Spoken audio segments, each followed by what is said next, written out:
pun juga akan ikut terpengaruh ya. Ini cara gambaran siklus hidup kita ya, dari mulai tadi prenatal kemudian sampai dengan fase postnatal.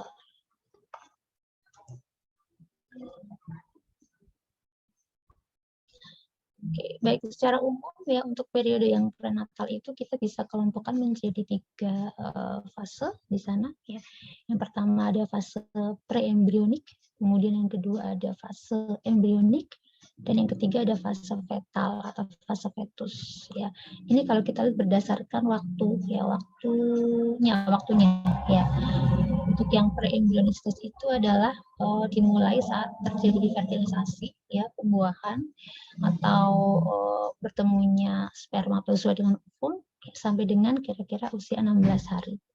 Nah, nanti di fase preembryon ini yang terjadi adalah adanya pembelahan yang dari zigot satu sel kemudian menjadi 2, 4, 8, 16 ya, terbentuk blastopis yang kemudian akan berimplantasi ya atau menempel di endometrium dari uterus rahim gitu ya. Ini sampai nanti prosesnya ada banyak, rencananya dia akan belajar lebih detail di periode ini ya, bagaimana proses terjadi proses implantasi ya, fisiologisnya bagaimana gitu ya. Itu sampai dengan nanti awal mulai pembentukan embrio gitu ya. Itu selama kurang lebih 0 sampai 16 hari. Kemudian fase yang kedua adalah ada fase embryonic stage. Ya, ini adalah fase perkembangan embrio. Ya, jadi kurang lebih antara usia 16 hari sampai dengan 8 minggu. Nah, nanti di sana sudah ada mulai jadi pengelompokan dari sel-sel embrionik tersebut ya, sampai kemudian terbentuk organ atau kita sebut dengan istilah organogenesis. Jadi pembentukan organ dari mulai semua organ ya. Organ itu akan terbentuk sudah ada cikal bakal itu sampai dengan 8 minggu gitu. Memang masih belum matang gitu ya, jelas masih 8 minggu. Nah, nanti di fase yang ketiga, fase fetal state itu adalah fase ada diferensiasi dan pematangan atau maturasi fungsi organ. Ini berlangsung terus-menerus ya dari mulai 8 minggu. Jadi kurang lebih usia kehamilan 2 bulan sampai dengan nanti lahir ya. Ada diferensiasi ya, jadi perkembangan maturasi fungsi ya. Dan memang masing-masing organ nanti berbeda-beda ya tahapannya ya. Seperti misalnya paru-paru itu dia baru akan matang sekitar usia 34 minggu ya. Lain halnya dengan jantung, misalnya jantung itu lebih awal, usia 8 minggu, 9 minggu, 12 minggu saja sudah bisa kita lihat ya. Kalau bisa di USG itu sudah kelihatan berdenyut ya.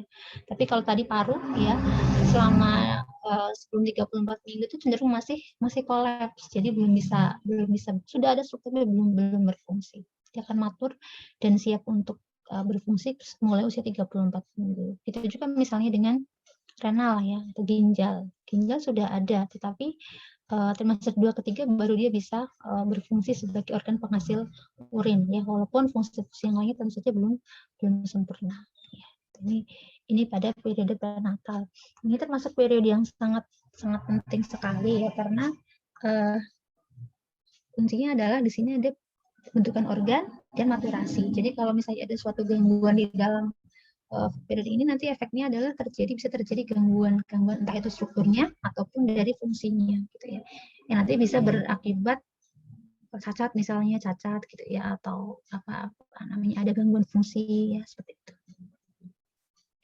Dan itu banyak dipengaruhi oleh faktor-faktor tertentu yang seperti misalnya faktor infeksi misalnya, mungkin ada agen-agen tertentu yang bisa berakibat pada gangguan pertumbuhan dan perkembangan dalam periode prenatal ini. Faktornya banyak sekali. Nah, kemudian ini ini gambaran proses awal ya dari terbentuknya zigot ya, proses fertilisasi.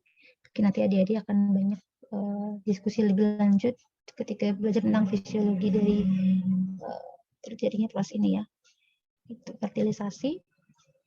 Jadi bagaimana dari satu sperma ya, itu hanya satu sperma yang nanti akan bisa untuk mewahi atau bisa menembus dari ovum ya, walaupun ketika terjadi ejakulasi itu kan spermanya banyak sekali ya, berjuta-juta sperma ya, tetapi hanya satu saja yang nanti bisa yang paling kuat tentu saja ya, itu yang bisa apa namanya, membuahi ovum. Jadi adik-adik semua ini sebetulnya adalah pilihan ya. Jadi manusia-manusia terpilih ya, karena dari sekian juta hanya satu sperma yang paling bagus yang dia bisa membuahi ovum. Jadi ya, jadi semuanya sebetulnya adalah manusia-manusia terpilih. Tidak ada yang bukan pilihan ya, karena bisa memenangkan apa namanya ya, balapan istilahnya, balapan dari sperma ini untuk bisa membuahi ovum ya. Nah, nanti di sana Dede akan banyak belajar tentang bagaimana terjadinya proses fertilisasi, ya, dari mulai bagaimana apa namanya perjalanan sperma, ya, dari mulai ketika dia memasuki apa namanya organ genitalia yang feminina, ya, kemudian sampai dia melewati barier, ya, barier di dalam serviks misalnya, kemudian bagaimana dia menembus uterus, ya, sampai kemudian bisa mencapai tuba fallopi'i, ya, di sana tempat terjadinya fertilisasi, gitu ya.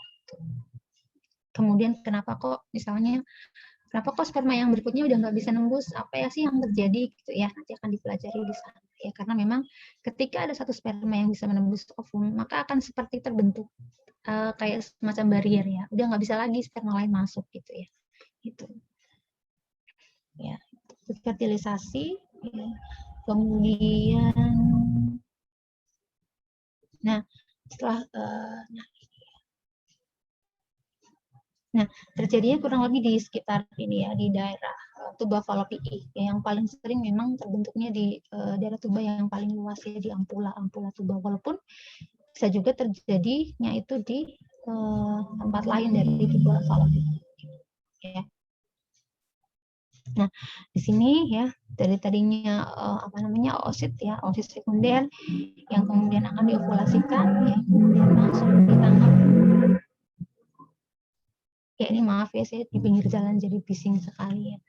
Kemudian ditangkap di fimbriae, ya, kemudian di sana akan bertemu dengan sperma, ini terjadi fertilisasi. Ya. Kemudian akhirnya sampai terbentuk sigot, ya, terbentuk sigot, ya, tuh. Kemudian terbentuklah yang dari satu sel membelah ya menjadi 2, 4, ya, 8, ya. Kemudian sampai terjadi kurang lebih setelah 3 hari ya, 72 jam akan menjadi morula. Ya, morula kemudian menjadi blastula atau blastokis.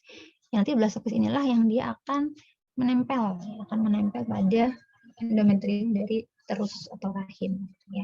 Jadi selanjutnya akan tumbuh membesar ya sesuai dengan fase perkembangan embrioniknya. Ya.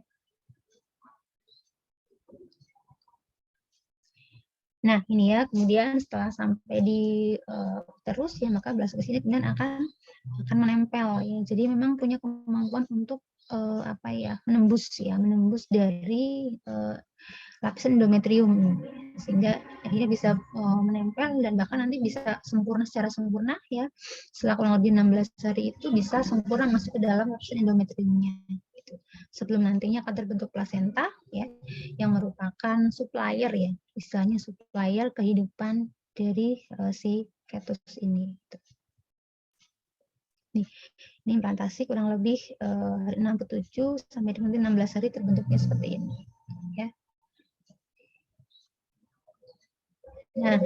Nah kalau ini sudah pada usia 8 minggu, kurang lebih 8 minggu, ini sudah terbentuk ada plasentanya ya, ada vena umbilikalis dan arteri umbilikalis yang menghubungkan dengan plasenta ya. Ini kemudian juga sudah dilapisi dengan ini amnion ya, yang membungkus apa namanya fetus ya. Nah ini usia 8 minggu kurang lebih ukurannya 2 cm ya. Jadi diameternya kurang lebih 2 cm, kecil sekali masih ya di usia 8 minggu. Tapi kita lihat 8 weeks ini sudah kelihatan, organ-organnya sudah kelihatan. Ya, jadi sudah ada mata, ya walaupun belum sempurna, kepala juga sudah terlihat, calon telinga juga sudah ada, kemudian tangan, ya, kaki, abdomen sudah terlihat. Gitu. Nah, jadi organ sudah terbentuk, tapi memang sama sekali belum matur ya. Nah, kemudian ini usia ya kehamilan yang lebih lanjut lagi, periode perkembangan fetus pada usia kurang lebih 20 minggu ya. Ini kalau pada ibu hamil ya kita biasanya ukurannya seukuran pusar ya. ukuran uterusnya. Jadi tinggi uterusnya sekitar sampai pusar itu kalau pada usia 20 minggu ya. Ini kita lihat organnya sudah lebih kelihatan ya, strukturnya sudah lebih jelas ya. Itu di telinganya misalnya sudah kelihatan, kemudian wajah ya, wajah sudah mulai terlihat ya, bentuknya sudah mulai kelihatan, kemudian tangan kaki ya sudah mulai terbentuk, jari-jari sudah mulai terbentuk dengan baik begitu. Ini pada usia karena kurang lebih 20 minggu atau berapa? 4 sampai 5 bulan ya. Jenis kelamin juga sudah bisa terbentuk dan sudah bisa kelihatan di usia kehamilan sekian ini gitu ya. Walaupun masih kecil sekali ya, jadi kurang lebih berapa ini seginya 5 cm ya, 20 cm kurang lebih kalau kita diameternya ya.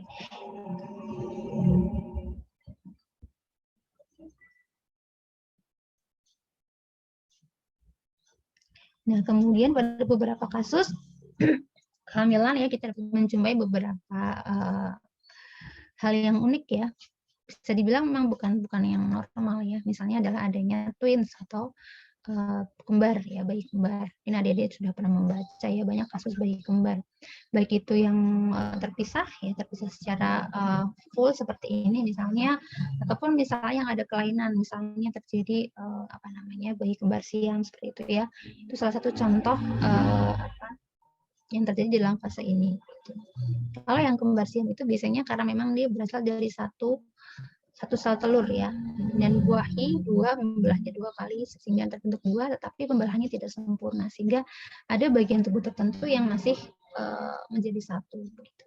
Tapi kalau misalnya memang itu adalah asalnya dari 2 ovum ya biasanya dia akan tumbuh sendiri gitu ya, beda.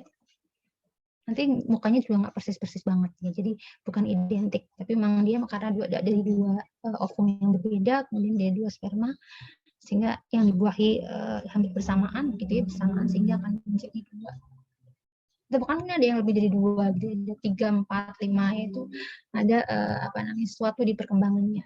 Dan biasanya juga dipengaruhi oleh faktor genetik ya. Jadi biasanya kalau misalnya keluarganya dulu ada riwayat bayi kembar, maka peluangnya lebih besar untuk pada pasangan berikutnya itu, generasi berikutnya juga melahirkan bayi kembar.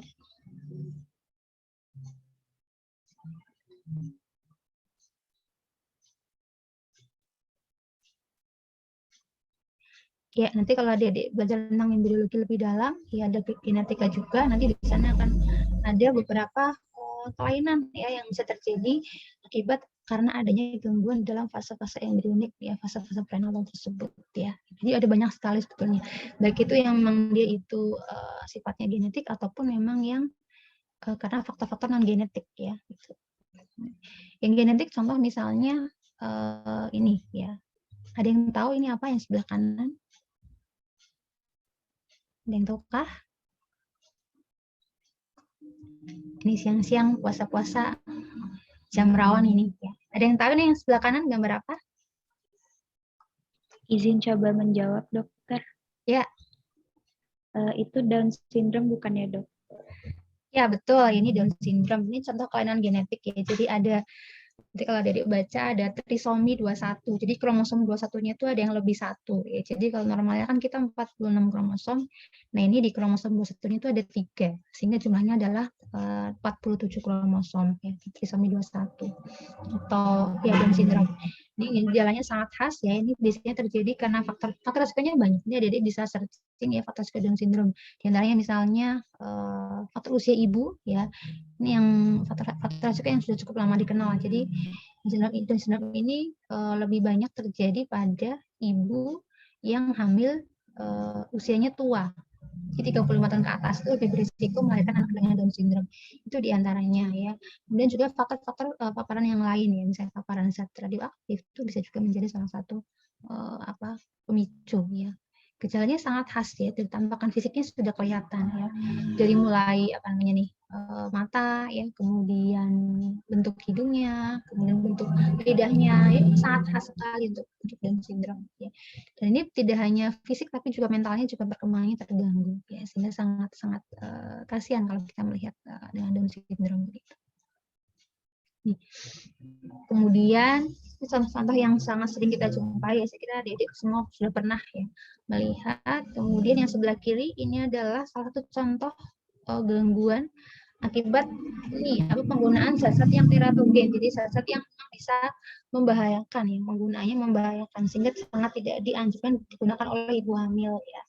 Ini contoh kelainan, jadi di sini tangan kaki tidak berkembang ya, tangan kaki tidak berkembang ya, jadi kita lihat tangannya kecil, kakinya juga ya. Ini kasusnya udah lama sih kalau yang ini ya. Jadi dulu itu ada kan kalau orang hamil biasanya mual muntah ya, mual muntah. Nah, kemudian dikasihlah obat anti muntah ya. Dulu ada obat yang namanya thalidomid. Nah, sebetulnya itu adalah obat untuk terapi kanker sebetulnya, tetapi dulu digunakan juga sebagai obat anti muntah ya. Ternyata memang efektif, muntahnya hilang, tetapi dampak lainnya adalah ini ya, bayi-bayi yang lahir kebanyakan terjadi seperti ini ya, ada gangguan di dalam pertumbuhan tangan dan kakinya gitu, sehingga sekarang sama sekali nggak boleh ibu hamil menggunakan thalidomid ya, bisa menggunakan anti muntah yang lain tetapi jangan ini contoh aja, contoh beberapa kelainan yang terjadi. Contoh lain misalnya apalagi ya, ini ada juga sering dengar misalnya infeksi TORCH gitu ya, itu juga bisa mengakibatkan gangguan pertumbuhan perkembangan pada janin ya. Apalagi kalau misalnya TORCH itu jadi ibu terinfeksi TORCH itu biasanya akan lebih fatal ya gangguannya ketika terinfeksinya di trimester pertama, 3 bulan pertama. Ya, karena kan di sana ada fase tadi organogenesis ya, sangat penting. Ketika di situ ada infeksi misalnya TORCH ya, ada mungkin tokso atau mungkin rubella atau mungkin CMV ya, maka terjadi gangguan organogenesisnya sehingga gangguannya biasanya makro, organnya ada yang nggak ada gitu. Tapi kalau misalnya terinfeksinya itu sudah kehamilan lanjut, semester 2, 3, biasanya lebih ringan gangguan yang muncul. Gitu ya. Jadi harus sangat hati-hati ya, makanya kan kalau ibu hamil tuh ada list yang nggak boleh dimakan apa-apa ya, karena itu diketahui mempunyai efek yang bisa membahayakan tumbuh kembang dari janinnya. Gitu ya.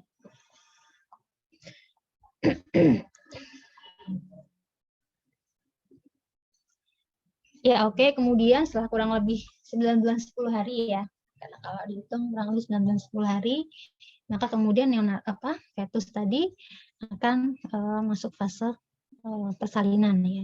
Nanti adik juga akan belajar sendiri tahapan persalinan ya, bagaimana terjadinya persalinan, bagaimana kok si ibu hamil itu bisa perutnya kenceng-kenceng sampai kemudian terjadi pembukaan, sampai kemudian bayinya keluar gitu ya. Bagaimana proses melahirkan tuh nanti adik akan banyak belajar lebih mendetail tentang itu ya. Kemudian neonatus ya. Jadi lahir kohar gitu ya, neonatus.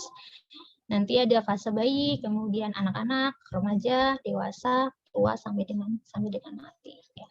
Yang masing-masing fase ini tadi saya sampaikan ada beberapa karakteristik khusus ya di masing-masing fase perkembangan.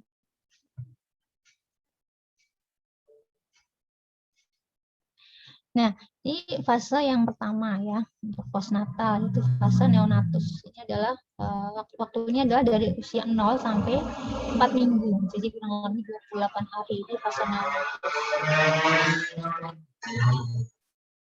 Ini juga fase yang cukup kritis karena di sana ada perubahan yang sangat ekstrim ya yang dilalui oleh si bayi ini ya, dari dia tadinya dia di intrauterin di dalam rahim, kemudian harus menghadapi perubahan ya dengan situasi baru di luar rahim, sehingga ada beberapa adaptasi sistem yang harus dilakukan gitu. Dan kalau misalnya terjadi sangat rawan terjadinya suatu gangguan pada neonatus ya, karena adaptasinya mungkin ada yang tidak baik misalnya gitu ya. Contoh misalnya ada yang pertama adaptasi pada sistem respirasi ya. Saat masih di dalam kandungan ibu ya, kan tadi paru belum berkembang ya, bayi belum bernafas ya. Karena semua kebutuhan oksigennya itu dia dapat dari ibunya, dari plasenta ya. Nah, kemudian ketika lahir plasentanya dipotong ya, kan putus ya. Nah, sejak itu bayi mutlak harus bisa hidup dengan kemampuannya sendiri ya. Yang pertama adalah sistem respirasi. Dia harus segera mendapatkan oksigen untuk kelangsungan hidupnya ya. Karena kan kita tahu ya, oksigen itu nggak bisa kita hidup tanpa oksigen dalam waktu yang sebentar aja. Harus segera ada asupan oksigen yang masuk. Nah, jadi langsung pertama adalah ada adaptasi dari sistem respirasi ya. Parunya yang tadinya kolaps harus segera berkembang. Ya. Alveoli yang tadinya kolab harus segera dia mengembang begitu ya. Nah, tapi untungnya pada neonatus itu ya inspirasi pertama itu biasanya sangat kuat ya. Dan itu sangat cukup untuk mengembangkan paru ya. Tekanannya menjadi negatif ya, dinegatifkan ya kurang lebih minus 50 sehingga bisa udara masuk dengan cepat mengisi alveoli, parunya menjadi kembangkan gitu ya. Nanti akan lebih mudah pada fase-fase selanjutnya ya. Sehingga kalau misalnya tadi karena parunya itu baru berkembang pada usia kurang lebih 34 minggu ya. Pada bayi-bayi yang prematur ya, yang lahir di bawah itu misalnya 7 bulan itu biasanya makanya akan kesulitan ya di dalam bernafas karena tadi maturasi parunya belum sempurna.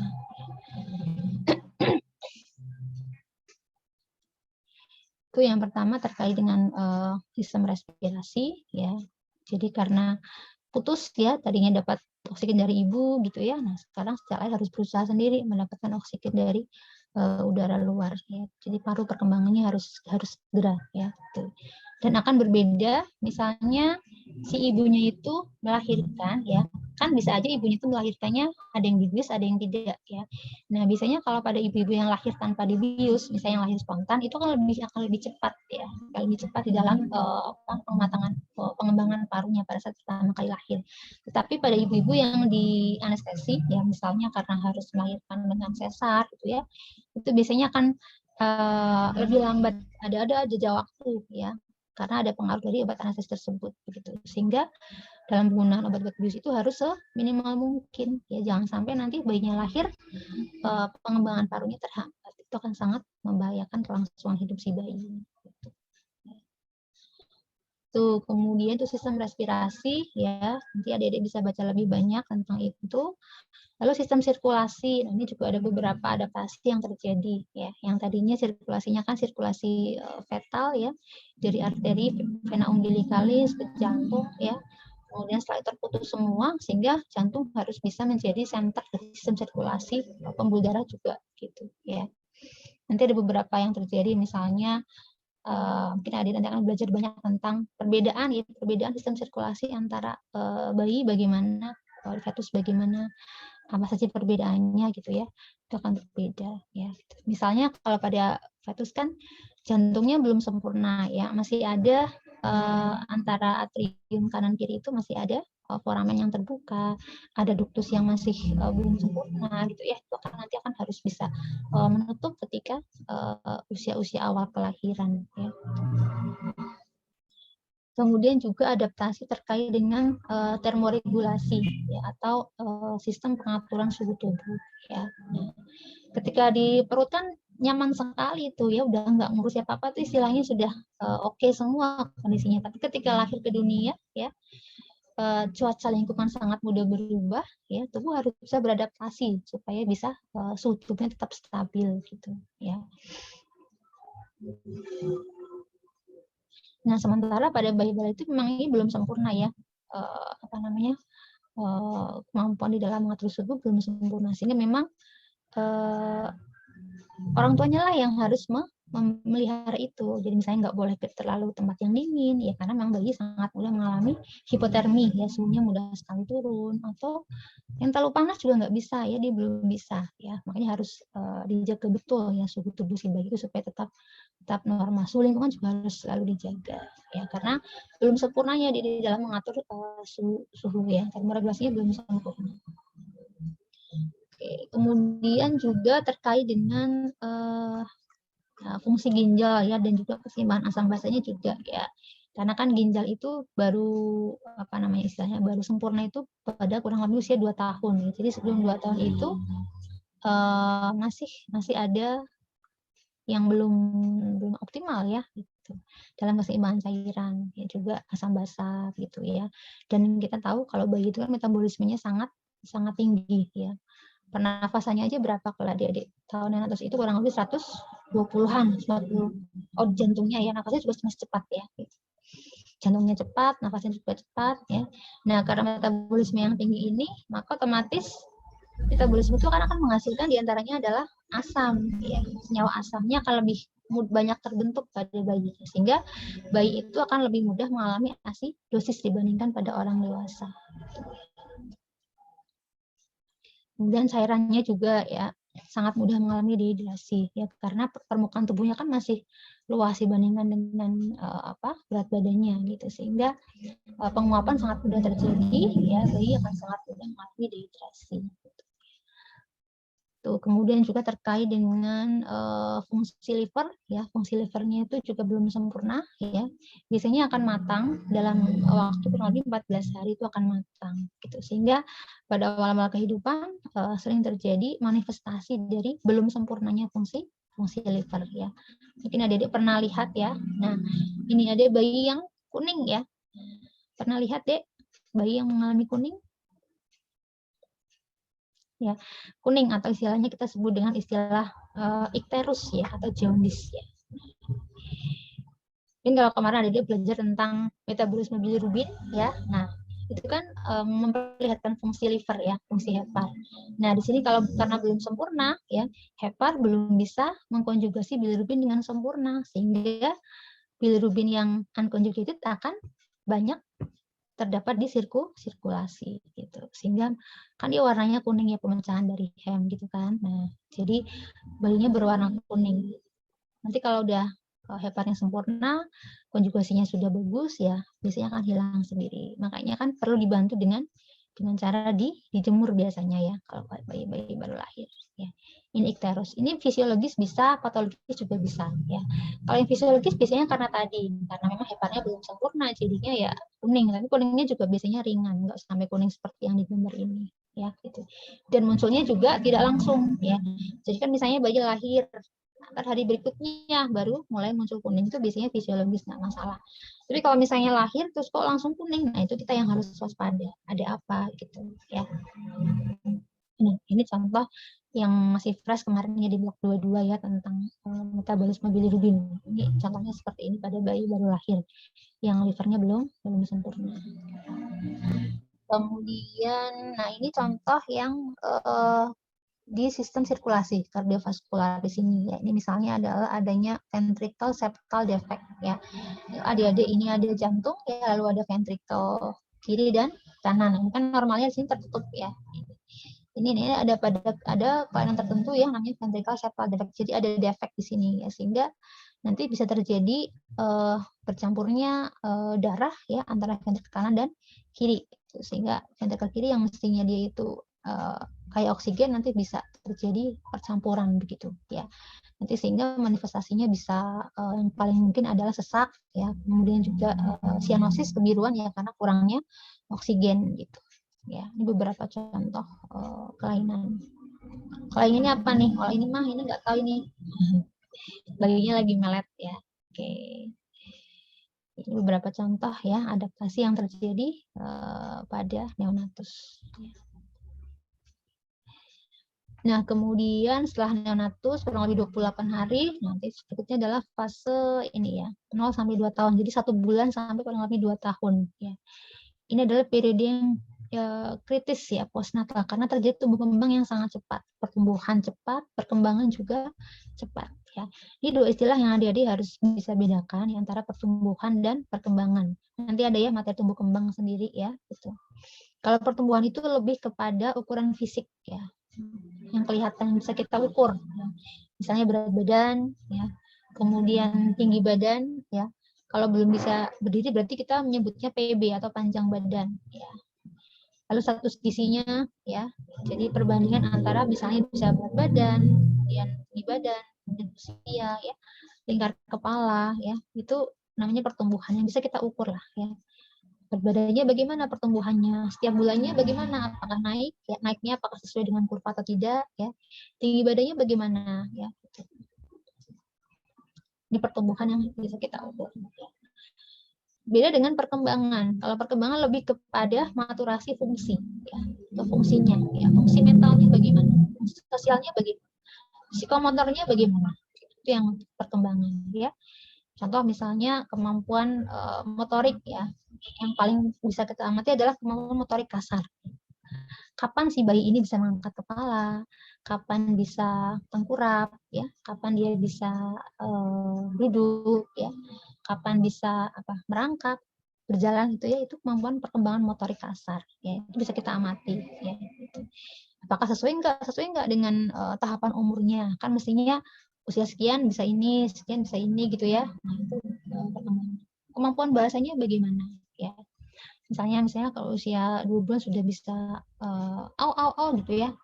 Lalu usia berapa bulan sudah bisa mulai 1 suku kata, 2 suku kata gitu ya. Lalu bagaimana kemampuan kemandirian sosial dan sosialnya? Misalnya, kapan mulai tersenyum, kapan mulai respon terhadap yang mengajak bicara, itu termasuk dari aspek perkembangan. Ya, dan ini sangat dipengaruhi oleh lingkungan di sekitarnya, ya, bagaimana stimulasi dari orang tua, kemudian juga bagaimana nutrisi yang utama, ya, bagaimana nutrisi ini harus tercukupi selama fase-fase kritis ini, gitu ya, karena ketika misalnya ada suatu kekurangan nutrisi, ya, mungkin malnutrisi, nanti jadinya efeknya tumbuh kembangnya juga akan terhambat pada periode-periode yang selanjutnya. Ini masa bayi anak-anak. Misalnya lagi masa lucu-lucunya gitu ya.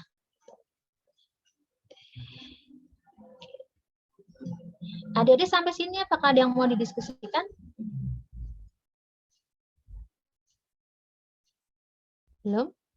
Oke. Ini pada masa bayi ya. Nah, ini contoh tadi yang saya sampaikan, misalnya adalah perkembangan ya menurut bulannya di sini. Ya, ini untuk motorik kasar contohnya adalah ya. Misalnya usia 0 bulan sudah harus bisa ngisap ya, mengisap susu sudah harus bisa ya, lahir itu refleks mengisap itu refleks primitif bayi. Jadi bayi lahir sudah langsung bisa sendiri, nggak harus diajari ya, mereka udah bisa bagaimana menghisap air susu ya. Gitu. Kemudian bulan kedua sudah mulai bisa vokalisasi suara ya, a gitu ya. Lalu mulai bisa mengontrol kepala, ya, jadi mengontrolkan kepala, mulai berguling-guling ya. Kemudian usia mulai bisa duduk, kemudian bisa merangkak sampai dengan berjalan ya gitu. Nanti kalau misalnya dilihat ada gangguan perkembangan, misalnya kok udah 18 bulan belum bisa jalan, itu harus kita waspadai, ada apa gitu, ada gangguan pertumbuhan, berkembangnya karena apa, harus kita selidiki gitu ya. Jadi makanya kan tiap bulan ada monitoring ya, tumbuh kembang bayi itu pentingnya di situ, jangan sampai nanti terlambat untuk dideteksi. Karena kalau sudah terlambat nanti bisa akan lebih susah untuk mengembalikan ke normal lagi ya. Oke. Kemudian fase anak-anak, kemudian fase balita pun juga ada perkembangan yang khusus ya, 3 tahun itu apa, 4, 5 tahun apa gitu ya. Kemudian fase berikutnya ada fase remaja ya, atau fase pubertas ya. Ini semuanya masih remaja ya. Ya, fase awal fase remaja. Nah, ini di sini juga dikatakan ada fase yang perubahan signifikan ya, baik di dalam perubahan fisik ataupun di mentalnya gitu. Jadi, kalau pas awal-awal pubertas ya pasti ya, fase fisik pasti semua sudah mengalami, saya kira ya. Ada muncul tanda-tanda kelamin sekunder yang akan membedakan pada pria dan wanita tuh jelas sekali untuk perbedaannya ya. Ini juga sekaligus sebagai penanda dari dimulainya fase reproduksi. Ya, jadi secara reproduksi sudah matur ya, organnya sudah matang begitu ya. Tapi itu baru secara biologis ya, kematangannya kan kita tidak hanya matang secara biologis dalam reproduksi ya. Fase prepubertas, lalu ada fase reproduksi ya. Kalau pada perempuan ditandai dengan adanya menarche ya, menar atau haid yang pertama ya. Kalau laki-laki ditandai dengan adanya ejakulasi yang pertama ya, atau wet dream ya, atau mimpi basah. Kemudian nanti setelah fase reproduksi ini berakhir ya, ini fase berikutnya adalah fase menopause atau andropause. Ini nanti pada lansia ya terjadi usia kurang lebih 50 tahun, walaupun bisa berbeda-beda tergantung banyak faktor. Ya. Kemudian selain dengan perubahan fisik mental itu juga terjadi perubahan di hormon ya, perubahan hormonal yang memang menjadi salah satu regulator penting di dalam perubahan yang terjadi ya, baik perubahan fisik maupun mental tadi. Itu karena ada perubahan di hormonnya ya. Pertama adalah adanya perubahan aktivitas dari aksis hipotalamus dan hipofis anterior terhadap organ kelamin ya, testis ataupun ovariumnya ya. Yang nanti akan dimulai adanya sekresi pulsatil dari GnRH atau gonadotropin releasing hormon dari hipotalamus ya, hipotalamus. Nah, ini kurang lebih terkait dengan fluktuasi hormonnya adik-adik terkait dengan fungsi reproduksi ya, untuk GnRH yang nanti akan stimulasi ya, FSH dan LH dari hipofisis anterior ya. Kemudian nanti akan menstimulasi untuk hormon di gonad ya. Nanti ada estrogen, testosteron, progesteron ya. Itu nanti akan menentukan dari karakteristik sekunder kelamin ya gitu. Nah, ini kalau kita lihat untuk pulsatilnya kita lihat ya. Ini pada fase fetus itu ada peningkatan ya. Ini peningkatannya kurang lebih pada pertengahan masa fetus. Memang karena ada perkembangan organ kelamin tadi ya, maturasi organ kelamin pada saat perkembangan fetus. Kemudian setelah itu pada fase lahir dia akan stabil, stagnan ya, tetap gitu ya. Pada fase anak-anak cenderung untuk berhenti ya gitu. Nah, nanti pada fase pubertas mulai naik lagi begitu. Naik lagi ya. Dan kemudian setelah fase reproduktif yang aktif itu sudah ada siklus 1 setiap bulannya. Kita lihat seperti ini ya, proses seperti ini. Ya. Itu selama fase reproduksi aktif kurang lebih dari usia bervariasi ya antara 12 sampai 15 tahun untuk pubertasnya, atau bahkan sekarang ada yang lebih awal ya. Baru kelas 5 SD sudah pubertas tuh ada ya. Kemudian nanti sampai berakhir ya masuk fase senescence itu kurang lebih usia ada yang 45, ada yang 50 atau bahkan lebih ya. Itu juga tidak sama pada setiap orang ya. Nah, nanti masuk fase senescence nanti ya akan berbeda ya. Untuk pada laki-laki grafiknya seperti ini ya, perempuan seperti ini. Nah, kita lihat di sini adalah untuk perbandingan antara FSH dengan LH-nya ya. Jadi pada fase reproduktif aktif itu LH lebih dominan dibanding FSH, lebih besar.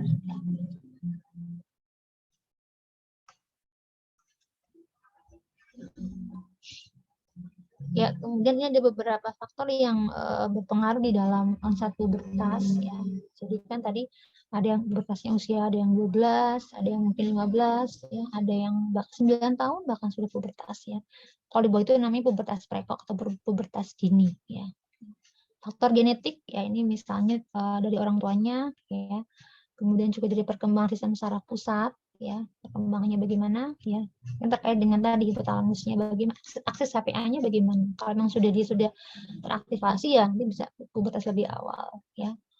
Status nutrisi mempengaruhi perkembangan dari organ kelamin, mempengaruhi maturitasnya juga gitu ya.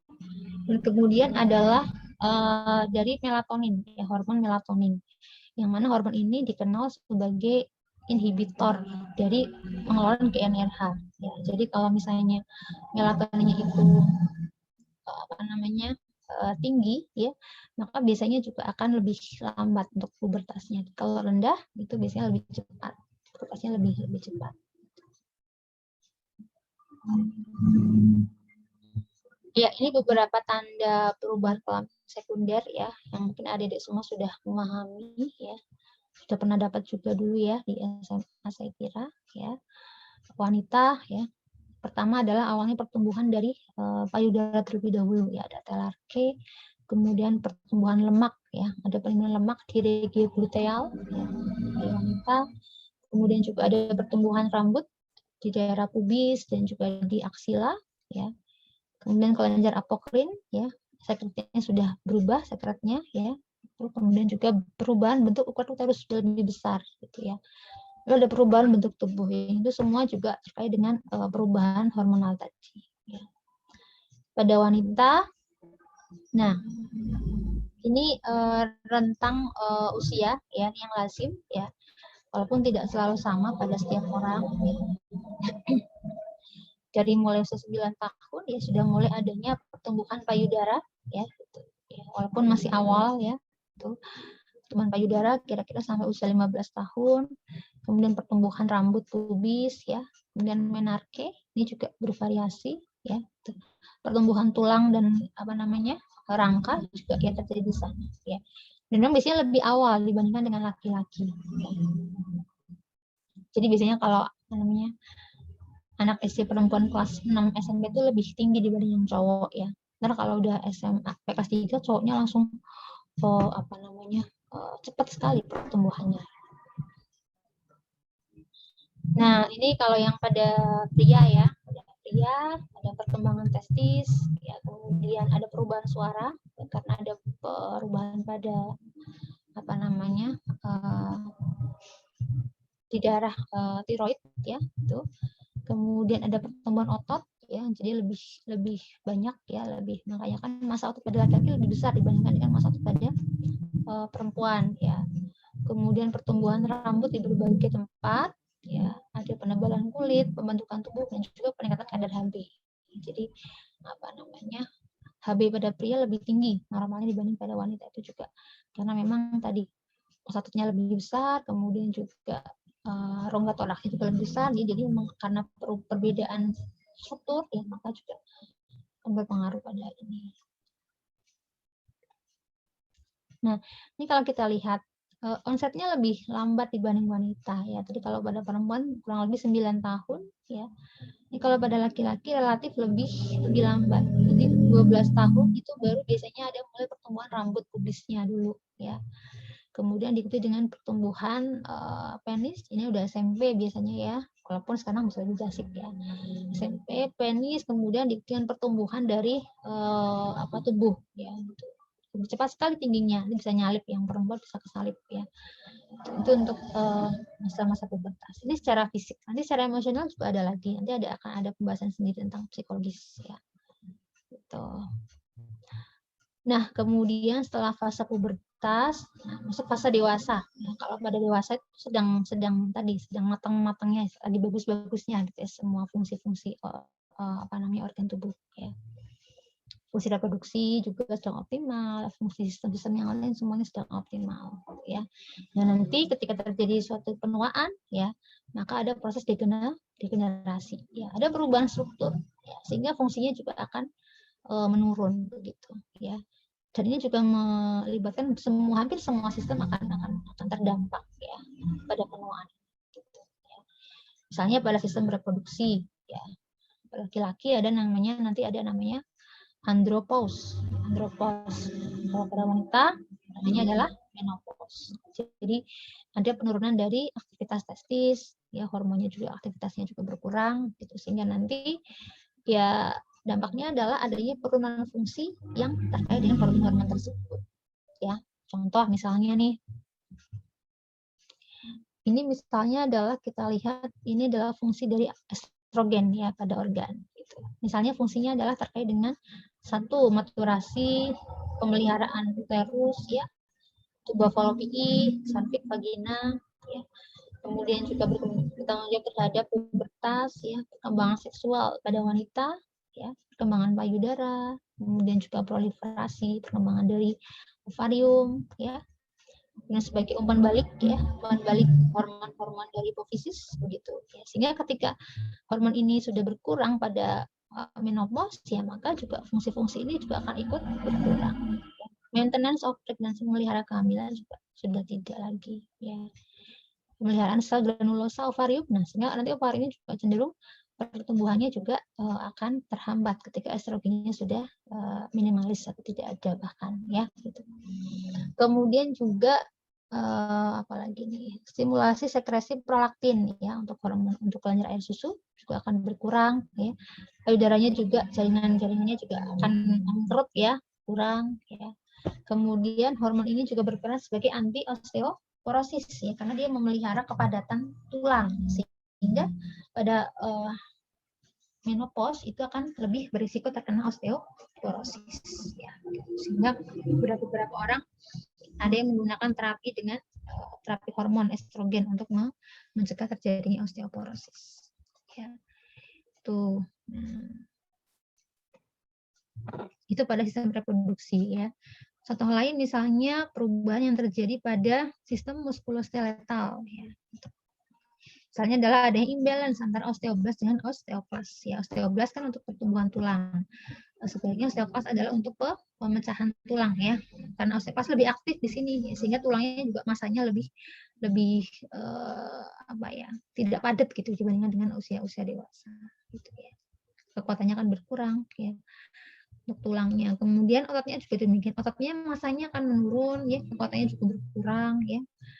Pasokan oksigennya kan juga berkurang ya, karena kardiovaskularnya juga sudah mengalami penurunan gitu, sehingga suplai oksigen ke otot juga akan ikut mengalami perubahan ya, berkurang. Kemudian juga ke sistem kardiovaskular sendiri ada terjadi aterosklerosis, jadi pembuluh darahnya sudah tidak seelastis pada usia dewasa ya, ada penebalan, ada kekakuan, bahkan mungkin ada plak-plak aterosklerosis ya, sebagai akibat dari misalnya lifestyle yang kurang bagus ya, pola diet yang tidak baik begitu ya, sehingga akan terjadi gangguan tekanan darah sehingga cenderung untuk lebih mudah meningkat ya. Dan terjadi misalnya resikonya adalah terjadi mungkin hipertensi atau mungkin penyakit jantung ya, atau mungkin pada sistem yang lain misalnya sistem apalagi di ginjal misalnya juga ya, sudah ada penurunan fungsi yang progresif dari glomerulus ya, sehingga kemarin sudah kita bahas juga di sistem nefrourin ya, LFK-nya sudah mulai berubah, kemudian juga ada gangguan di dalam berkemih ya, cenderung untuk terjadi inkontinensia misalnya gitu. Jadi memang sudah secara gradual akan mengalami penurunan gitu ya. Ini beberapa contoh sistem tubuh ya. Sistem yang lain misalnya sistem apalagi? Sistem digestif misalnya ya. Itu juga ada penurunan fungsi. Fungsi mastikasi sendiri misalnya, fungsi mengunyahnya, giginya sudah pada copot misalnya ya, jadi fungsi pengunyahnya sudah ada perubahan, dan fungsi absorpsinya juga ya, jadi memang sudah terjadi penurunan fungsi pada hampir seluruh organ ya. Nah, kemudian sampai akhirnya adalah pada tahap yang terakhir ya, yaitu terjadinya kematian ya, yang mana kematian ini dapat terjadi kapanpun ya, bisa fase prenatal maupun postnatal. Postnatal pun bisa terjadi kapanpun, baik pada usia, nggak memandang usia ya, jadi nggak harus tua dulu baru mati, nggak ya, tapi bisa terjadi pada usia berapapun ya.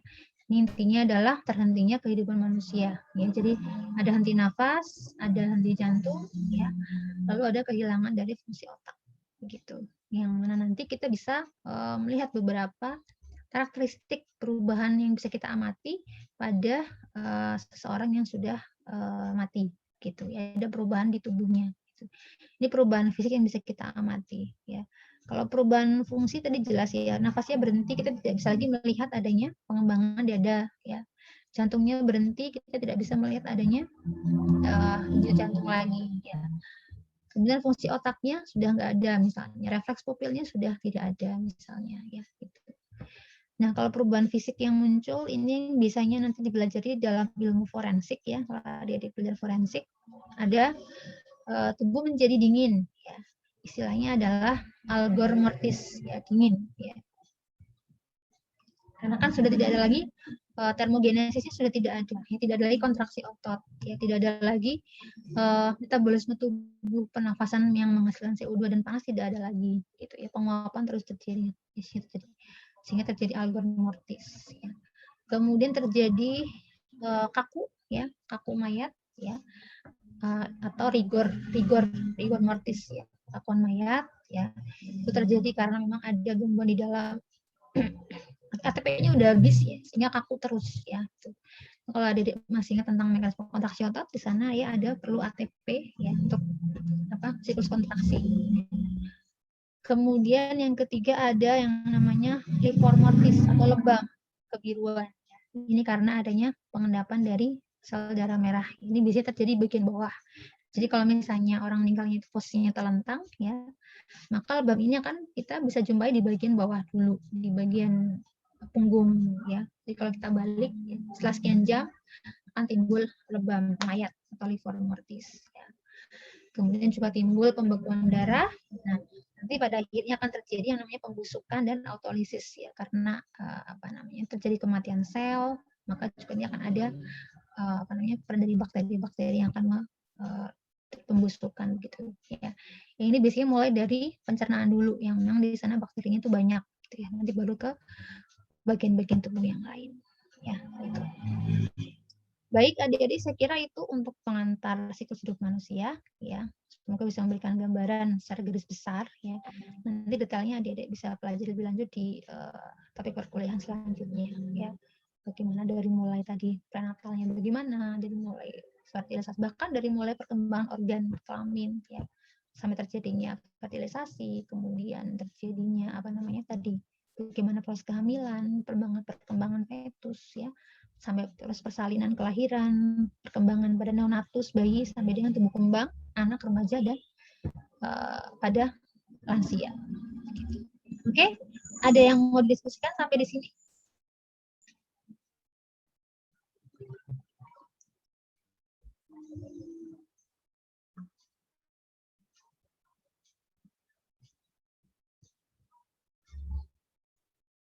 Tidak ada ya? Lama semua pada?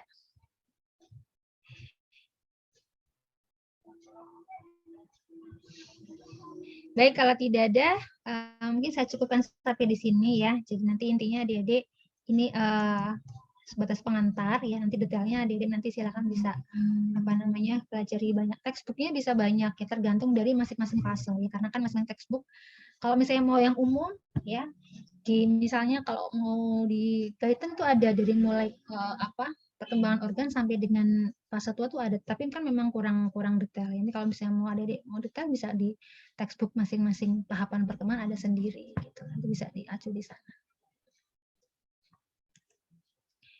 Gitu ya.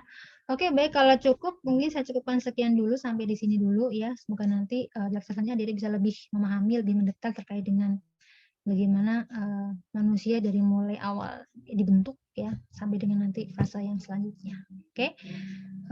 Semoga terima kasih atas perhatiannya ya. Ada kurangnya mohon maaf, semoga bermanfaat ya. Sehat-sehat selalu adik semuanya. Assalamualaikum warahmatullahi wabarakatuh. Waalaikumsalam warahmatullahi wabarakatuh. Terima kasih dok. Sama-sama, izin live ya. Assalamualaikum. Waalaikumsalam dok.